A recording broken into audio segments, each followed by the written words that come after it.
The knock came at 11 at night, hard and sharp, 3 times. No greeting. No warning. Mara Calloway had been sitting on her bed pressing a crease out of the dress she planned to wear the next morning when the sound hit the door like a command. She already knew before she opened it that something was wrong. She had always been good at reading silence, and the silence before that knock was the kind that had weight in it. 3 men stood in the hallway. She recognized 2 of them from the enforcement unit. The third was a council clerk she had seen before in the administrative office where she worked, a quiet man named Gordon who never looked anyone in the eye. He was not quiet now. He handed her a folded document without a word, and she took it with steady hands, which surprised even her. The paper was official. It carried the PAC seal of Silverstone at the top, pressed in the dark ink she had stamped onto hundreds of letters herself. The language was formal and short. By order of the High Council of the Silverstone PAC, Mara Calloway, Omega rank, was hereby removed from PAC territory effective immediately, due to conduct deemed dangerous to PAC integrity. She was to gather her personal belongings within the hour and present herself at the eastern gate for escort to the boundary line. She read it twice. Not because she did not understand it the first time, but because she wanted to be sure she had not missed some explanation, some clause that told her what she had actually done. There was none.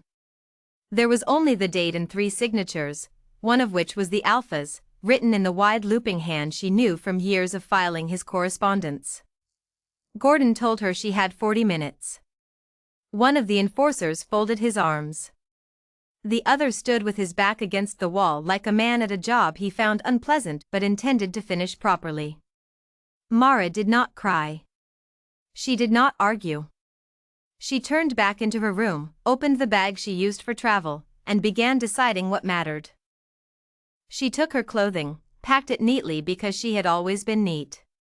She took her identification papers and the small amount of cash she had saved over 2 years of working salary, which was modest but real. She took a photograph from the shelf above her desk, the only one she owned, of herself and her closest friend Priya at the edge of the southern meadow 2 summers ago, both of them laughing at something that was already gone from memory. She left behind the things that were too heavy or too big to carry, which was most of what she owned. She did not take the dress she had been ironing. When she came back to the doorway with the bag over her shoulder, Gordon checked the time on his watch and said she had used 33 minutes. He said it like it mattered. She looked at him for a moment and then walked past him without a word. They walked her through the PAC settlement in the dark. It was late enough that most lights were off and most people were asleep, which was probably deliberate. She passed the administrative building where she had worked every weekday for 2 years. She passed the hall where tomorrow's ceremony would take place, already decorated. She could see the edge of the hanging lights through the window as she walked by, soft and gold, swaying gently in the indoor air. She did not slow down.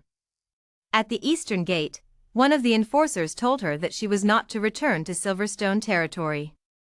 That contact with current PAC members was not encouraged. That she should consider this a permanent arrangement unless the council chose to revisit the order, which the tone of his voice suggested was unlikely. She nodded. She waited until the gate closed behind her. And then she walked. The road outside the boundary was unpaved for the first mile and dark in the way that places away from settlements are dark, completely and without apology. She had no torch. She had the night and her own 2 feet and a bag that was not too heavy, and she walked. The temperature had dropped since evening and she could feel it through her coat, but it was not unbearable. She had been in worse. What she thought about as she walked was not anger, though that would come later. What she thought about was the detail that confused her the most. 4 days ago, she had received what she thought was a routine mail notification from a number she did not recognize, telling her to expect an official communication from the royal court regarding the upcoming Alpha King's ceremony. She had assumed it was some kind of administrative circular sent to the whole PAC, a formality. She had left it on her desk at work, intending to file it properly in the morning. She had never seen a follow-up. Now she never would. She did not know yet what that missed letter had contained. She did not know that her name had been placed on a bloodline registry reviewed by the Alpha King's court. She did not know that the court had sent the formal invitation to the Silverstone Pack's administrative address, which meant the letter had arrived in the office where she worked, handled by the same people who had just walked her to the boundary and closed the gate. She did not know any of this as she walked through the dark. She knew only that she had lost everything she had built in the last 2 years, that the reason given on the paper was vague and wrong, and that she was going to have to figure out what came next entirely on her own. 11 miles. That was the distance from the eastern gate of Silverstone to the nearest town, a place called Greyfeld that sat between Pack territory and the broader human world. She had been to Greyfeld twice before on Pack business, enough to know it had a motel near the center, a small shopping area, a bus connection to the larger city further east. She reached it at 2 in the morning. Her feet hurt. Her hands were cold. She went to the motel, paid for a week with the cash from her bag, and went to the room they gave her. She sat on the edge of the bed for a while in the dark without turning the light on. Then she turned the light on. She unpacked her bag neatly. She hung what could be hung. She put her papers on the small desk by the window. She set the photograph of herself and Priya against the lamp where she could see it. She lay down without changing her clothes and stared at the ceiling. She thought, I am still here. I still have everything in my head. I still have my hands and my memory and everything I know. They took the pack and they took the roof and they took the salary, but they could not take any of the things I am actually made of. Then she closed her eyes, and she slept, and in the morning she started building. The next day she woke before 7. She went to the small Greyfeld convenience store and bought a notebook, a pen, and a coffee, and she sat at the single table near the window and wrote down every skill she had. She wrote them the way she wrote administrative reports, plain and exact. Record management. Contract review. Correspondence drafting. Scheduling. Negotiation between parties. Data organization. She had been doing these things for 2 years inside the pack structure, invisible and underpaid, but the skills were real and they belonged to her. She circled the ones that could get her a job in the human world without requiring pack-specific credentials. She underlined 3 of them. By the afternoon she had walked every block of Greyfeld's small commercial center and identified 4 businesses that looked like they used administrative help. By the end of the week she had 2 interviews. The following Monday she was sitting across from a man named Oliver Crane, the senior partner of a small legal firm that handled boundary disputes, property contracts, and rural mediation cases. He was 60, cautious, and thorough. She had prepared for the interview the way she prepared for everything, completely and without shortcuts. He hired her on a trial basis. She was at her desk by 8 the next morning and she did not make a single error that week. The trial period lasted 2 weeks. At the end of it, Oliver Crane called her into his office and offered her a permanent position with a salary that was not generous but was fair. She accepted. She did not tell him she was a wolf. This was not deception exactly. It was privacy. The human world and the pack world overlapped in Greyfeld, and plenty of people on both sides understood that certain things did not need to be named to be real. She found a room in a shared house 3 streets from the office. A woman named Diane owned the house and rented out 2 rooms. The other tenant was a man named Paul who worked at the post office and was quiet and polite and mostly kept to himself. Mara was good at shared spaces. She cleaned up after herself, she was never loud, she paid rent on the 1st of every month without being asked. She called Priya for the first time 6 weeks after the exile. The call was short because they were both careful. Priya spoke quietly and chose her words the way you do when you are not sure who might be listening. She told Mara that the ceremony had happened, that the Alpha King had attended, and that he had not chosen anyone. This was unusual, Priya said, her voice dropping lower. It had never happened in the pack records. The choosing was supposed to be instinctive, immediate. But the Alpha King had walked through the full ceremony, greeted every candidate, and at the end of it all, had made no selection. The court had issued a formal statement that the process would continue at a future date. Mara listened to all of this. She said, "That is strange." Priya said, "Yes." There was a pause. Mara asked how Priya was. Priya said she was fine. They said goodbye. Mara sat with the information for a few minutes after the call. She did not know what to do with it, so she filed it away in the place she kept things that had no immediate use, and she went back to work.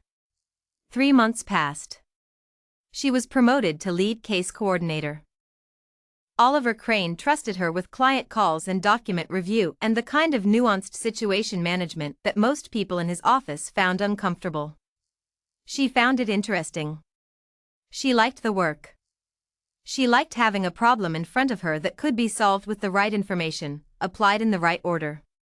She bought proper furniture for her room. She got a library card.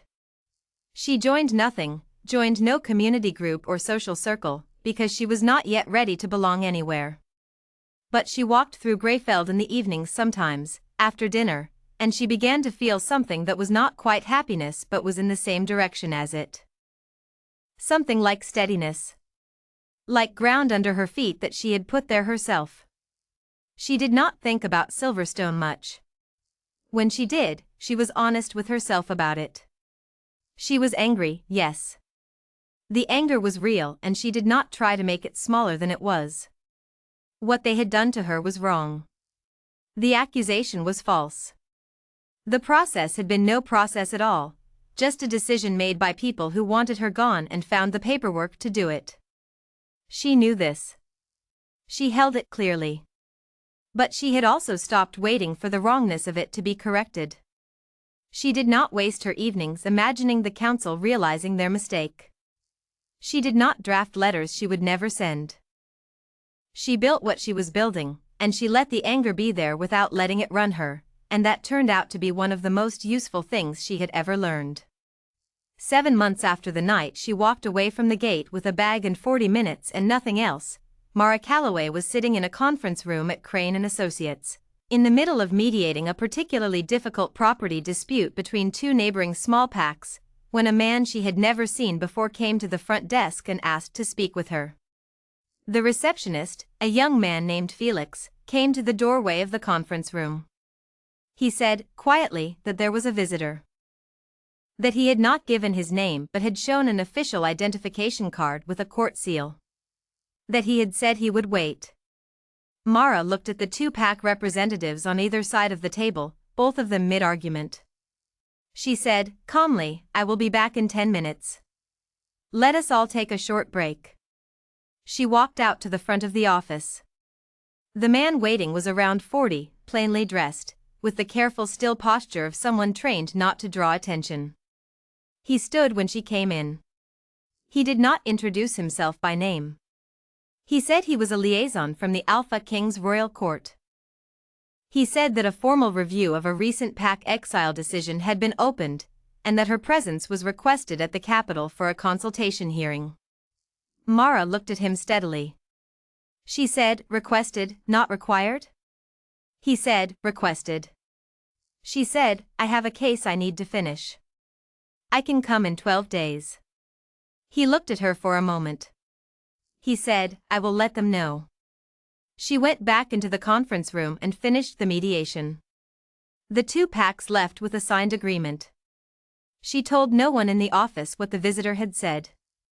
But that night, alone in her room with the photograph of herself and Priya on the desk beside her, she thought about the word requested.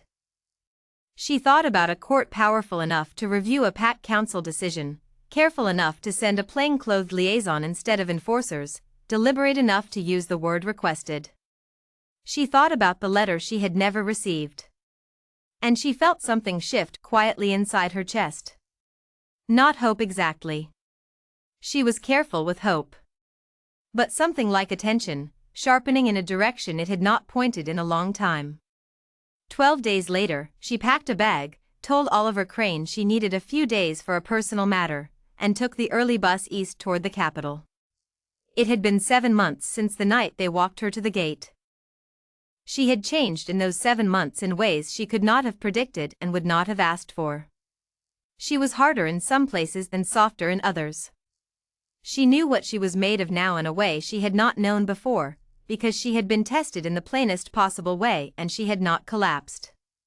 She sat on the bus with her hands in her lap and watched the landscape change through the window, and she thought about nothing in particular, which was itself a kind of peace. She did not know what she was walking toward. She knew what she had walked away from. And she knew, with the quiet certainty of someone who had rebuilt herself from a single bag in a motel room, that whatever came next, she would handle it the same way she had handled everything else. Steadily. Completely.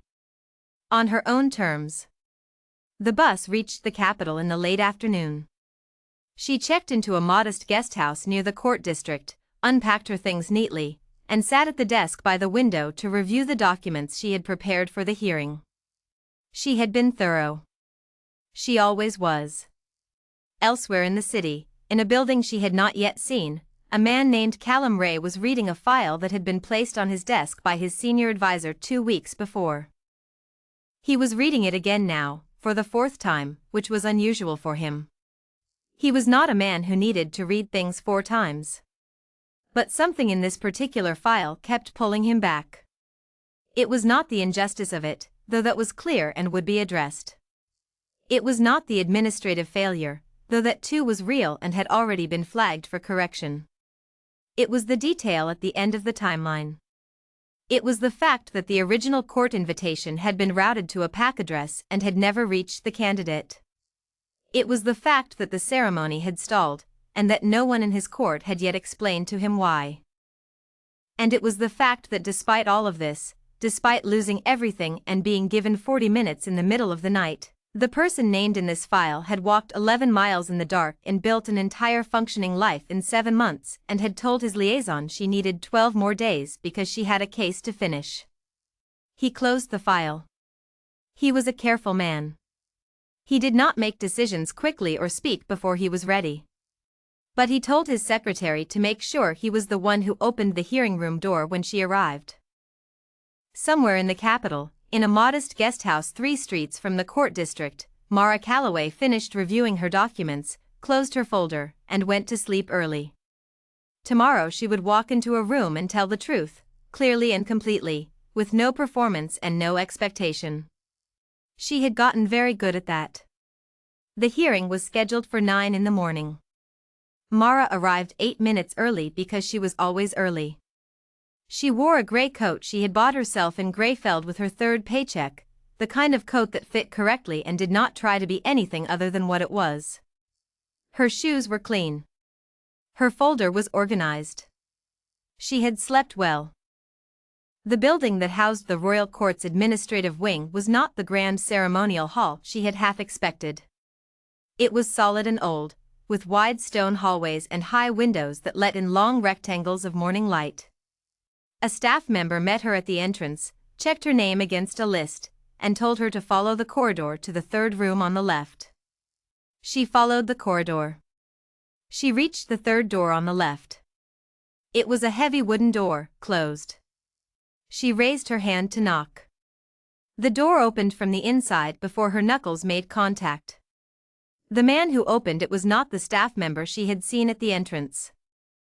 He was tall, around 30, with dark hair and the kind of eyes that were doing something specific even when the face around them was still.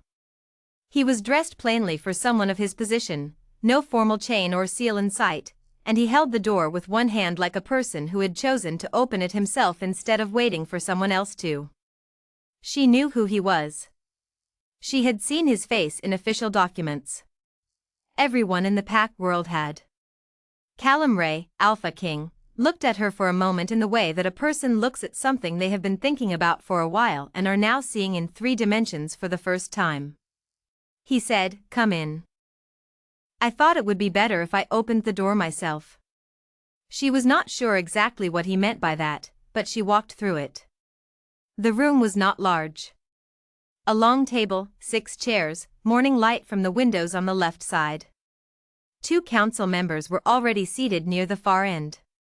A woman she did not know sat to one side with a notepad. Calloway moved to the seat across from where she would sit, not the head of the table. She set her folder down and took her seat and waited. He said, "Thank you for coming. I understand you had work you needed to finish first." She said, "I did." It was a mediation between two packs. They reached an agreement. He said, "Good. That is the kind of work we need more of." There was nothing casual or performed about the way he said it. He meant it plainly. She noted that. The hearing began. One of the council members, an older woman named Vera, laid out the formal framework. The exile order issued by the Silverstone Pack Council was under review by the Royal Court on the grounds of procedural irregularity and insufficient evidence. Mara was present as the primary witness and the affected party. The court had already reviewed the written evidence. This session was for her direct account. Mara opened her folder. She had organized it into 3 sections. The first was the timeline of events, written out day by day, from the evening she received the initial notification about the court communication to the night of the exile. The second section contained the written record of the accusation, which she had obtained through a public records request she had filed herself from Greyfeld 3 months after leaving. The third section was a cross-reference of the accusation's timeline against her own work records, which showed that on the evening she was alleged to have been seen near the eastern border, she had been in the administrative office completing a document batch that had been logged and timestamped by 2 other staff members. She walked through all of it without raising her voice. She did not editorialize. She presented the information in the order that made it clearest, and when Vera asked questions she answered them directly and completely. Callum did not ask questions during the main account. He listened. She noticed this because it was not what she had expected. She had expected interruptions, clarifications sought in real time, the kind of overlapping back and forth that hearings usually involved. Instead, he sat with his hands folded on the table and watched her work through the evidence with an attention that was neither aggressive nor passive. It was the attention of someone who had decided to understand something fully before they said anything at all. At the end of her account, Vera asked if there was anything she wanted to add. Mara said there was one additional point. She removed from the back of her folder a printed copy of the original court notification she had received 4 days before her exile. The one she had left on her desk at work, intending to file it. She placed it on the table and explained what it was and what she had done with it. The room was quiet for a moment. Vera said, "You believe this communication was intercepted?" Mara said she was not making that claim. She said she was noting that the letter had been sent to the PAC's administrative address, that it had been received into the office where she worked, that she had seen only an initial notification and never the follow-up, and that the exile had occurred 4 days later. She said she left the interpretation to the court. Vera wrote something down. Calloway looked at the printed notification on the table for a long moment. Then he looked at Mara. He said, "How long were you in the administrative office at Silverstone?" She said 2 years. He said, "And before that?" She said she had grown up in the pack. She had been there all her life until the night they walked her to the gate. He said nothing for a moment. Then he said, "You came here prepared." She said she always came prepared. It was not something she said to be impressive. It was simply true. The council reviewed the documents during a short recess. Mara sat in the hallway on a wooden bench and waited. A staff member offered her water and she accepted it. She sat with her hands in her lap and looked at the pattern of the stone floor and felt the same steadiness she had been building in herself for 7 months, solid and quiet inside her. Vera came to the door at the end of the recess and said the council was ready. Mara went back in. Vera stated the finding. The exile order issued by the Silverstone High Council was formally vacated by order of the Royal Court, on the grounds of procedural failure and unsupported cause. The notation would be entered into the Royal Registry. Mara's record was cleared. It was not a dramatic announcement. Vera said it in the same measured official tone she used for everything, and Mara received it in the same way. She thanked the council. She signed the acknowledgement document that was placed in front of her. She stood. Callum stood at the same time, which she noticed because the other council members had not. He said he would walk her out. Vera and the others gathered their papers. He came around the table and held the door again, and she went through it again, and they walked down the long stone corridor toward the building's main entrance. The corridor was quiet. Their footsteps were the main sound. She was not uncomfortable with the silence, and apparently neither was he. Halfway down the corridor he said, "The court will be sending a formal communication to the Silverstone Alpha. There will be a review of the council's internal process. That will take some time to work through." She said, "I understand." He said, "What will you do now?" She said, "I have not decided. I need to think about it." He said, "Will you return to Silverstone?" She said no. She said it without hesitation and without bitterness, just as a fact. He said, "That seems reasonable." They reached the main entrance. Morning light was coming through the tall front windows, wide and pale. She put on her coat and picked up her bag from the reception table where she had left it. She turned to face him. He was looking at her with that same specific attention he had used in the hearing room, the kind that was not casual and not performative and did not ask for anything in return. She said, "Thank you for the review. It mattered to have the record corrected, even if I did not need the correction to move forward." He looked at her for a moment after she said that. Not in a surprised way, but in the way of someone filing something carefully. He said, "I believe you." She left the building. Outside the air was cool and bright, the capital going about its morning around her.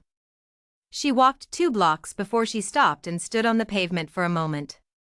Something was happening inside her that she needed to be still for a moment to locate properly. It was not triumph. It was not even relief. It was something quieter than either, something close to the feeling of setting down a weight you had been carrying so long you had stopped noticing how heavy it was. She identified it, and then she kept walking. She spent the rest of the morning walking through the capital because she had not been there before and she was curious. She found a good coffee shop and sat in it for an hour reading a case brief she had brought from the office in Greyfeld. She ate lunch at a small restaurant near the river. She called Priya from a bench outside and told her what had happened. Priya was quiet for a long moment and then said, "They actually did it?" Mara said yes. Priya said, "Are you okay?" Mara said she was better than okay. She said she was actually, genuinely fine, and she wanted Priya to know that the fine was real and not the performed kind. Priya said she had never doubted her. Mara said she knew. They stayed on the call for a while without talking much, which was its own kind of conversation. That afternoon, Mara went back to the guest house and sat at the desk and wrote 2 letters. One was to Oliver Crane, telling him she would be back in 2 days. The other was a personal note to Vera, the council member, thanking her for the thorough process. She wrote them neatly, folded them, addressed them. She was about to put her pen down when there was a knock at the guest house room door. She opened it. The plain-clothed liaison from 2 weeks ago was standing in the hallway. He looked mildly apologetic. He said that Mr. Ray had asked him to deliver something. He handed her a small sealed envelope. No court seal on it. Just her name on the front, in handwriting she did not recognize. She thanked him. She closed the door. She opened the envelope. Inside was a single card. No official header, no formal language. It said, "There is an open case in the court's mediation office. A long-running boundary dispute between 3 packs that has gone unresolved for 4 years because no one has found the right way to frame the problem. I thought of your work at Crane and Associates. If you are interested, I would like to tell you more about it. There is no obligation in either direction. Callum Ray." Mara read it twice. She set it on the desk beside her other letters. She looked at it for a while. Then she picked up her pen and wrote a short reply on the guesthouse notepad. She said, "I would like to hear more about the case. I am available tomorrow morning if that works." She left her contact number at the bottom. She signed it with her name. She went downstairs and asked the guesthouse staff to have it delivered to the court district. She went back to her room. She sat at the desk. The afternoon light was shifting toward evening. Outside the window, the capital moved through its day, unhurried and ordinary. She thought about the letter she had never received. She thought about the 11 miles in the dark. She thought about all the things she had learned in the 7 months since, about herself and about the difference between the life you are handed and the life you build with your own hands. She did not know what tomorrow would bring. She had not known what any of tomorrow would bring, not since the night of the knock on the door. And she had found, over those 7 months, that she was actually all right with that. She had found that she could move toward things without knowing where they ended, as long as she was the one doing the moving. She opened her case brief again and read until it was dark. The next morning she arrived at the court district coffee shop at 8:45 because Callum had suggested it in a follow-up message relayed through the liaison. "Somewhere informal," he had said, "easier for an actual conversation." She found a table near the window and ordered coffee and waited. He arrived at 8:58, also without the plain-clothed liaison, without any staff at all. He was in the same kind of ordinary clothes as the day before. He ordered coffee at the counter and came to the table and sat down. "Good morning," he said. "Good morning," she said. He told her about the case. 3 packs, a shared river boundary, for years of rotating grievances that had calcified into positions no one remembered the origin of anymore. 2 previous mediators had walked away from it. The court had jurisdiction but had been reluctant to impose a resolution without the pack's voluntary agreement, which had not been forthcoming. Mara asked questions. Specific ones, about the nature of the boundary, the history of the water use, the leadership structures of the 3 packs, whether any of them had changed council composition in the 4 years of the dispute. He answered each one directly. When he did not know an answer, he said so. She said she would want to review the full case file before committing to anything. He said that was completely reasonable. She said she had other ongoing work in Greyfeld. She said she could not simply abandon her clients there. He said he would not expect her to. She said she would need to think about the logistics. He said he understood. He said there was no timeline pressure and no obligation, and he said it in a way that made her believe both things were true. They finished the coffee. Neither of them had rushed anything. She said she would review the file and get back to him within a week. He said that worked for him. He stood when she stood, and they walked out of the coffee shop together, and on the pavement outside they parted in opposite directions without ceremony. She walked back to the guest house. She sat on the bed and thought about the conversation for a while. What she noticed was the absence of pressure. What she noticed was that he had not asked her to decide anything in the moment, had not shaped the situation to funnel her toward a particular answer. He had given her information and then stepped back. He had treated her like someone capable of making her own choices without needing to be guided through them. She found she respected that significantly. She spent the afternoon at the guesthouse and then took the evening bus back to Greyfeld. She was at her desk at Oliver Crane's office the following morning. Over the next week she reviewed the boundary case file, which the court sent to her by secure post. It was dense and poorly organized, which did not surprise her. For years of rotating mediators left the kind of record that needed someone to start from the beginning and rebuild the logic of it. She did that. She spent her evenings on it for 5 days, building a clear picture of what the actual dispute was, underneath all the accumulated grievance. On the 6th day she called the number that had been included in the file cover. The person who answered was a court administrator. She said she would take the case, and that she had some conditions. The administrator transferred her to a supervisor. She laid out her conditions. A clear timeline with defined review points. Full access to the case history and the original boundary documents. Direct communication channels with all 3 PAC representatives without going through intermediary staff. And she would maintain her work with Crane and Associates until the mediation was complete. All of it was agreed to. She wrote to Calloway that evening. Not to the court administrator, not to the liaison. She wrote to him directly, because he had written to her directly and it seemed right to respond in kind. She told him she had reviewed the file and agreed to take it on. She told him she had already identified what she believed to be the root structural problem in the dispute and would be sharing her preliminary analysis with the court within the week. She signed it with her name. His reply came 2 days later. It was short. He said he was glad she had taken it. He said he had read her preliminary analysis, which the administrator had forwarded, and that it was the clearest framing of the problem he had seen in 4 years of reports. He asked if she would be willing to brief him directly before the mediation began, so that he understood the approach. She wrote back and said yes. She went back to Greyfeld that evening and walked through the familiar streets and thought about how strange it was, the shape a life could take. She had been here 7 months ago with nothing, sitting at the single table in the convenience store with a notebook and a pen and the list of skills that were hers. And now, not because anyone had swept in and saved her, not because the world had corrected itself out of fairness, but because she had walked the 11 miles and done the work and told the truth clearly, the shape of things had changed. She was not naive about any of it.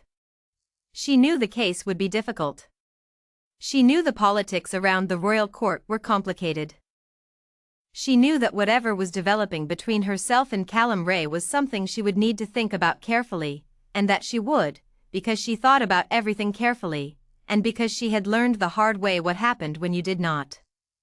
But there was something in her that was very settled as she walked those streets. Something that felt different from the steadiness she had been building out of necessity. This was steadiness from choice. The difference between standing firm because you have nowhere else to go and standing firm because you have decided this is where you want to be. She went home. She made dinner. She sat at her desk and started drafting the briefing document for Callum. She worked until late. She was precise and thorough and she did not rush anything. At some point she noticed she was enjoying it, in the clean, uncomplicated way you enjoy something you are genuinely good at, something that uses everything you have. And she thought, yes. This is the work. This is the right direction. She saved the document and closed her notebook and turned off the light. Tomorrow she would keep building. She always did. The boundary case between the 3 PACs took 4 months to resolve. Mara drove to each PAC territory twice before she brought all 3 parties to the same table. She read 40 years of boundary records. She found a survey document from a previous generation of alphas that none of the current councils had seen, because it had been filed under a different name and no one had looked carefully enough. The document changed the entire framing of the dispute. It was not the dramatic kind of breakthrough that people imagined.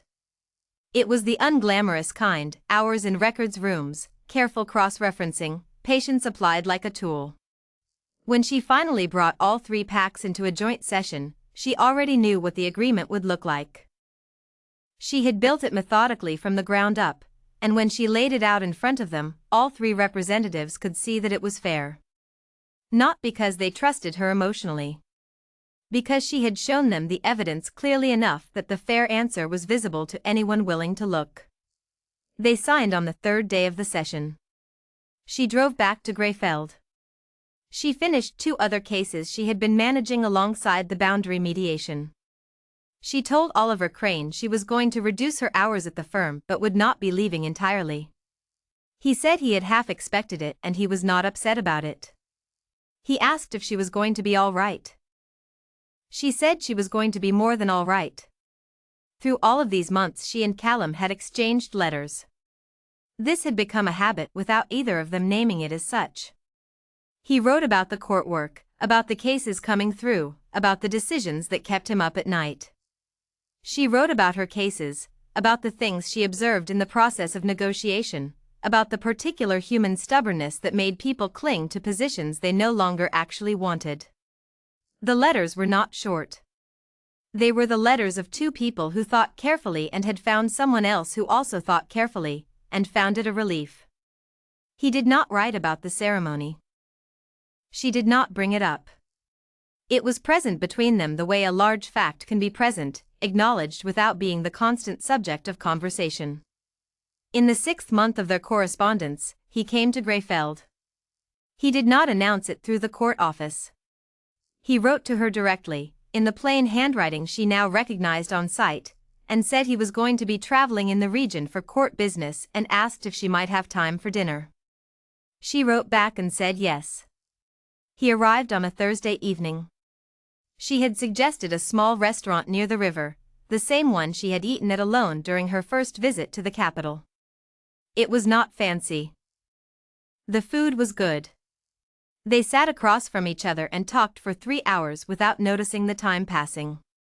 At the end of the meal he asked her if she was happy. She considered the question with the seriousness it deserved. She said, "I think I am. I think I am genuinely happy in a way I was not before, which is strange given everything that happened to get here." He said, "Is it strange? Or is it just that the path was not the one you expected?" She said, "Both, maybe."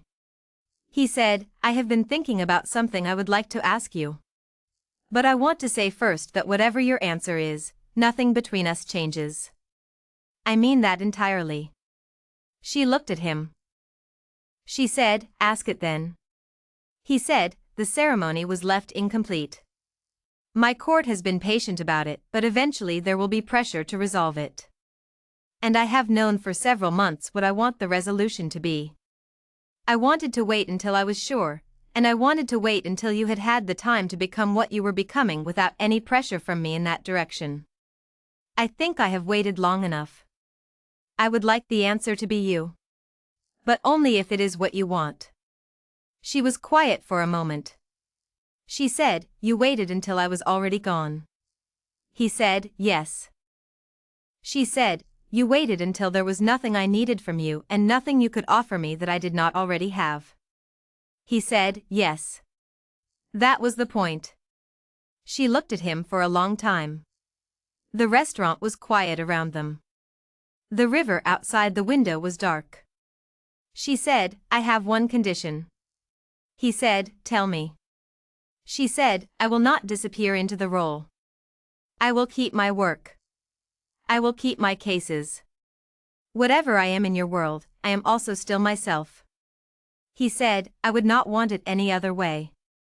I fell in correspondence with the person who told my liaison she needed 12 more days to finish a case.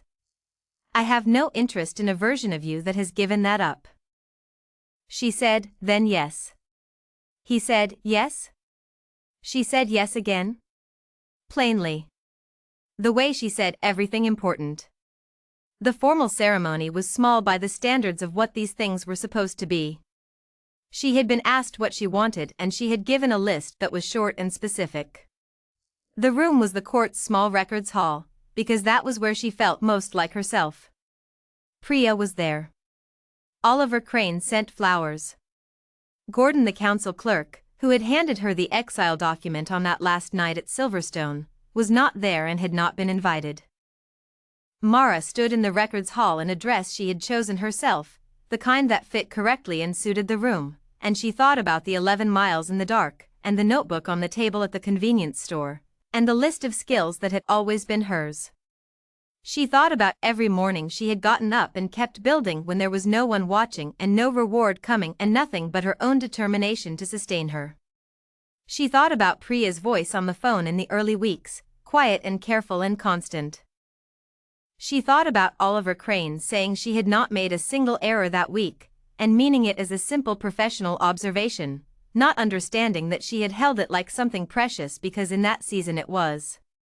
She thought about Callum, who had read a file 4 times and opened a door himself and written letters in plain handwriting about cases that kept him up at night, who had waited until she was already gone and already whole before he asked. She had not been saved. She wanted to be clear about that, to herself if to no one else. She had saved herself in the dark with a bag and a notebook and 40 minutes. What Callum had done was see what she had built and decide he wanted to be near it. That was different. That was better. The small ceremony was completed. Priya cried a little and then pretended she had not.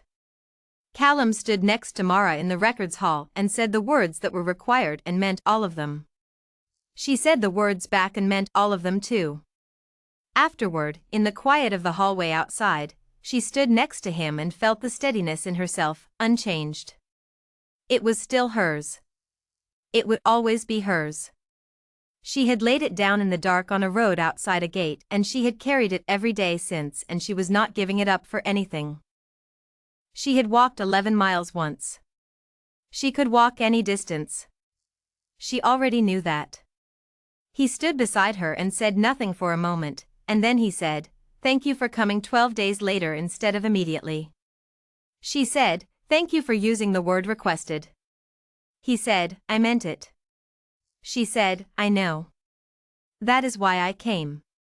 They walked out of the building together into the afternoon light, not toward any specific destination, just forward, which was the only direction that had ever mattered to her. She had started with nothing and she had built everything. And she was not done yet.